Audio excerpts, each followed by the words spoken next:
Маленькой Василисе из Нерюнгри, которой всего лишь месяц, поставили диагноз синдром Ундины. Это первый случай в республике и первый случай в России, когда заболевание диагностировали впервые в жизни человека. Основная опасность болезни заключается в том, что ночью в любой момент у больного может произойти нарушение дыхательной системы, и человек просто перестает дышать. О том, как борются с редким недугом, расскажет Анастасия Данилова. 1 на 200 тысяч. Синдром проклятия Ундины – заболевание крайне редкое. Суть в том, что ночью в любой момент может произойти нарушение дыхательной системы, и ребенок просто перестает дышать. Спустя 40 минут после рождения Василиса посинела, и у нее начался синдром апноэ – остановка дыхания во время сна. Мне сказали в Питере, что ребенок очень быстро поставлен диагноз.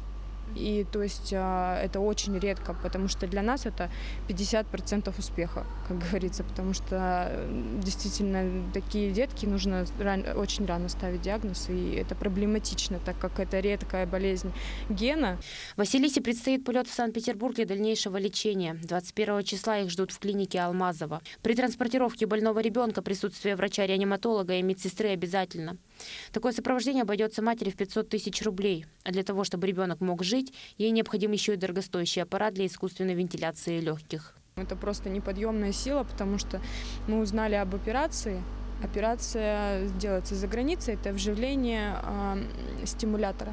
К сожалению, на сегодня вакцины от гиповентиляционного синдрома попросту нет. Есть определенные методы, да, то есть дети могут вспомогать на вентиляции, вести нормальный образ жизни днем, когда бодрствуют, и необходима им вентиляция именно во время сна. А есть, конечно, еще методы за рубежом. Впрочем, найти виновника остановки дыхания смогли лишь совсем недавно. Французские ученые доказали, что синдром проклятия Ундины – генетическое заболевание, не передающееся по наследству, а развивающееся у эмбриона во время внутриутробного периода. Всего по стране с этим редким диагнозом 26 детей.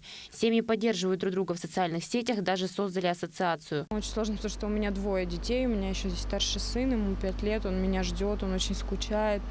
Он звонит и говорит: мамочка, когда ты приедешь?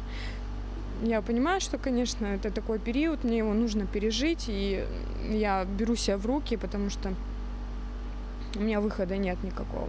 Я мать твоих детей. По словам матери, несмотря на то, что государство выделяет средства для детей с редкими заболеваниями, пока на ее вопросы ответ один – все на рассмотрении. Но времени на ожидание у мамы с дочкой нет. Диана Кравчук и ее родные начали сбор средств. Желающие внести свой вклад в лечение ребенка могут помочь по реквизитам, указанным на экранах. Анастасия Данилова, Илья Сармятников, Якутск.